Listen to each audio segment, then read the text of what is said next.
Look how nice and easy I'm brushing that versus this side. Hey guys, let's test out this Snag-Free Detangler. Does it really live up to the hype? If you guys want to make detangling your hair easier than ever, then this is what you do. All right, my hair's all wet down and I can't even barely get my fingers through my hair. All right, let's try this out. It's a nice consistency. I'm just gonna run that through mid shaft to ends, maybe even a little higher because I do get very, very tangly. Ooh, it even smells really good. Look, even with my hands, I can get through that so much better. Look, the brush goes right through. Guys, my shampooing is gonna be so much easier now because I can actually get through my hair. Look how nice and easy I'm brushing that versus this side. I got it stuck in my hair. I'm gonna go wash it and I'll be right back.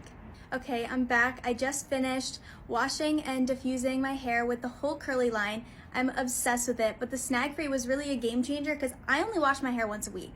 And so on that wash day, I really need to get a good shampoo in, so it really allowed me to get in there and really wash my hair well, so then I'm prepared for the rest of the week of my curlies. This is a game changer in my curly hair routine.